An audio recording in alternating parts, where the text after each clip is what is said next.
Now we are starting with the analysis of the single phase capacitor communicated current source inverter with RL load. Uh, first I will remind that what we are doing. We are studying the inverter. In the inverter, we are studying the voltage source inverter. And in the voltage source inverter, we have already studied the single phase half bridge inverter, single phase full bridge voltage source inverter, and the second is the current source inverter. In the current source inverter, we will also discuss the single phase, and now we are discussing the single phase capacitor commutated current source inverter with RL load as discussed in the previous lecture. Now in this lecture we are doing the analysis of the single phase capacitor communicated current source inverter with RL load.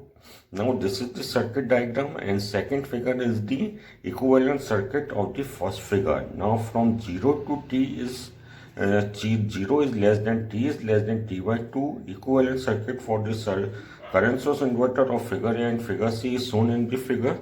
The capacitor is initially charged to a voltage that is minus Vm. Transversing the closed part ABCDA as shown in the second figure, we get RIO is equal to minus 1 upon C integrated I minus I0 dt plus V1 is equal to 0. So the capacitor voltage is equal to the output voltage, and it should be equal to the above equation. Now differentiating the above equation with respect to time, we get the RDI 0 dt plus I0 upon C is equal to I upon C.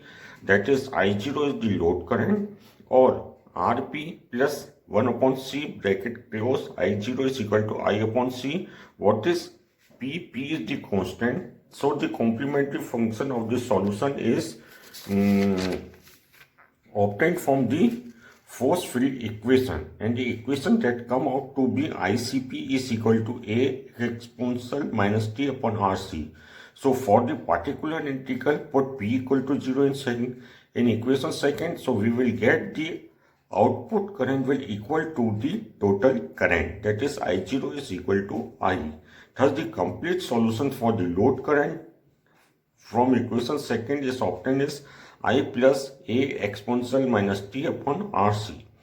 Under steady state operation, the load current at T equal to 0 from the waveform drawn from load current is equal to minus I1. So minus I1 is equal to I plus A, and it should be written as A minus bracket I plus I1 bracket close. So I0 is equal to I minus I plus I1 e to the minus T upon RC. So this equation 4 will become the I bracket open 1 minus E minus T upon RC bracket closed minus I1 E minus T upon RC. As only steady solution is desired, current load current at T equal to T by 2 become I1. So substitution of this value in equation 4 will become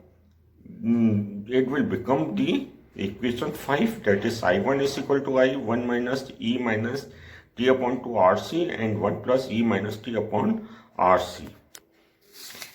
Now is equal, and this is equal to R, and when I is which if T upon 2 RC is very greater than 1, or T is very greater than equal to 2 RC. So we will substitute the I1 from equation 5 in equation 4, and the equation that come out after the substitution of the load current is the equation 6. So the turn-off time T provided by the circuit to each SCR is obtained from the condition that when T is equal to Tc, Vc is equal to voltage drop across the R is equal to 0. So therefore the equation 6 will become the final equation 7, that is Tc is equal to Rc logarithm bracket open 2 upon 1 plus exponential minus T upon 2 Rc bracket close. So the average value of the input voltage is obtained from the equation. This is the 1 upon T 0 to T by 2 I0 R dt, integrating substituting the value of 2 upon T I R 1 upon substituting the value of the I0. So the input voltage that come out will become the equation 8. Now when the input power I is positive, power is delivered to the load. Now the design consideration of the single phase capacitor communicated current source inverter is that it is saying from the equation 7 that as T is reduced or inverter frequency increase, TC reduced, but TC should not be less than SCR turn off time.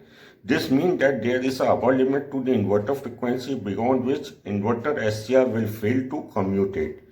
When T is large, this means or the inverter frequency is low, the plot of I0 or V0 versus time T from equation 6 becomes flatter as shown in the figure by the dotted curve. As the curve has a square wave out for load current I0 or load voltage V0.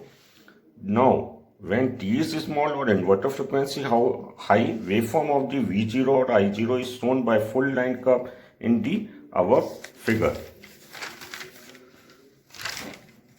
As the full line curve is closer to a sine wave, it can be said that for high inverter frequency, CSI as sinusoidal wave for output load current or load current.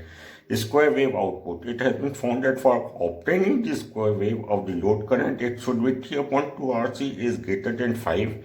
If TC is turn off time for the SCR used to the current source inverter, then from equation 7, we will get the capacitor is equal to T0 upon 0.69 R.